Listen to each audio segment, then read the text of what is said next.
बिस्मिल्लाहिर्रहमानिर्रहीम अस्सलाम वालेकुम रहमतुल्लाहि व बरकात। माय डियर स्टूडेंट्स, हमारा डिस्कशन 10th क्लास की मैथमेटिक्स के ऊपर जारी है, जिसमें आज हम इंशाल्लाह एक्सरसाइज 1.2 के क्वेश्चन नंबर 1 का पार्ट नंबर 6 डिस्कस करेंगे। तो आइए जी आज का लेक्चर स्टार्ट करते हैं।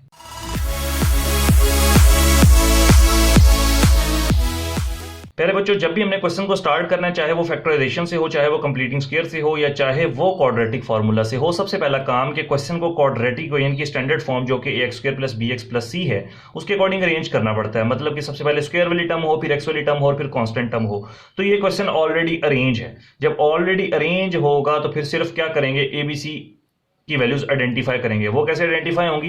Bye comparing with A X square plus B X plus C. तो यही चीज यहां पर मेंशन कर देते हैं। तो यही चीज मैंने प्यारे बच्चों मेंशन कर दी, by comparing with A X square plus B X plus C equals to 0। X square के साथ जो होगा वो ए, तो एक्स स्क्वायर के साथ है 3, तो ए की वैल्यू आ गई जी 3। इसी तरह से जो एक्स के साथ होगा वो बी, तो बी की वैल्यू क्या आ गई, एक्स के साथ 8 है तो 8 आ गया। और कांस्टेंट टर्म क्या है, वहां पर 2 है, तो कांस्टेंट टर्म आपकी 2 आ गई। अब हम यहां पर फॉर्मूला लिखेंगे और फॉर्मूला के अंदर एबीसी की वैल्यूज को पुट कर देंगे। तो फॉर्मूला लिखा यहां पर, और फॉर्मूला क्या है जी, उम्मीद करता हूं अब तक आपको फॉर्मूला याद हो गया होगा।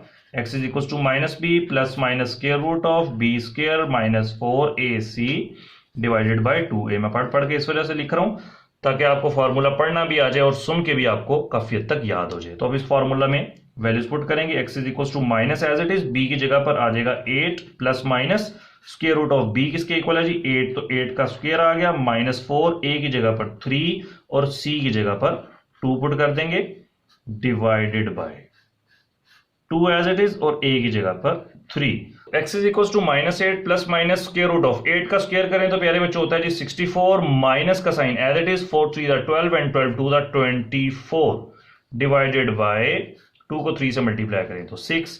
X is equal to minus 8 plus minus 64 में से जब आप 24 माइनस करेंगे तो प्यारे बच्चों आंसर आएगा आपका 40 डिवाइडेड बाय 6।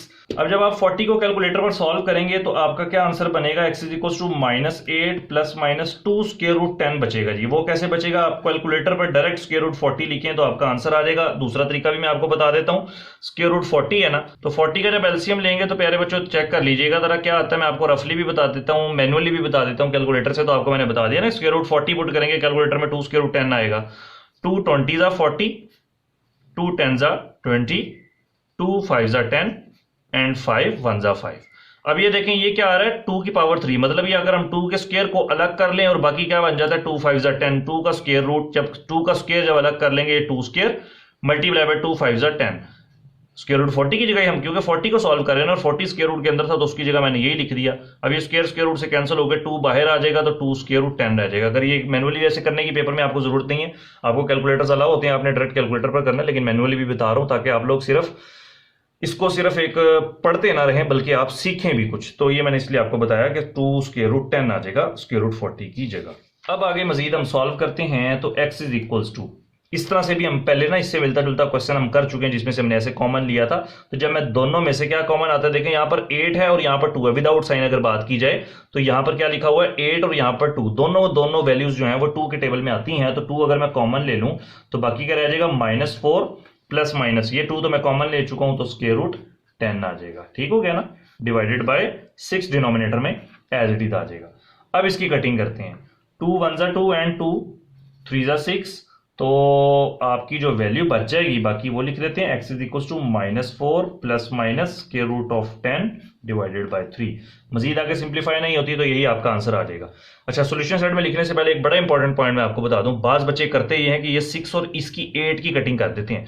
कभी भी ऐसे कटिंग नहीं करनी है, ख्याल रखना आपने ब्रैकेट के बाहर कोई नंबर मल्टीप्लाई हो रहा होगा ना, जब प्लस माइनस हो रहे होते हैं ना इस तरह से नंबर्स, तो नीचे डिनोमिनेटर के साथ ऊपर कभी कटिंग नहीं हो सकती। जब मल्टीप्लाई फॉर्म में होगी ना वैल्यू, देखिए अब 2 इस ब्रैकेट पूरी के साथ मल्टीप्लाई हो रहा है तो मल्टीप्लाई फॉर्म में कटिंग होगी, ये ख्याल रखना आपने इस बात का। बहुत ये कॉमन मिस्टेक है कि 6 और 8 की कटिंग कर देते हैं बच्चे डायरेक्ट ही। तो 6 और 8 की कटिंग करके ना फिर बाकी आंसर लिख देते हैं।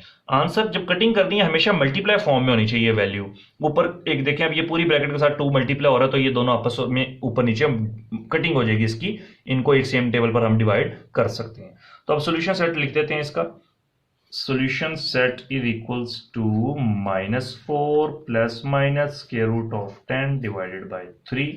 ये आपका प्यारे बच्चों पार्ट नंबर 6 भी हुआ कंप्लीट। इंशाल्लाह ताला बहुत जल्द इसके बाकी पार्ट्स भी अपलोड करेंगे। तब तक के लिए इजाजत दीजिए, दुआ में याद रखिएगा। अस्सलाम वालेकुम रहमतुल्लाहि व बरकातहू।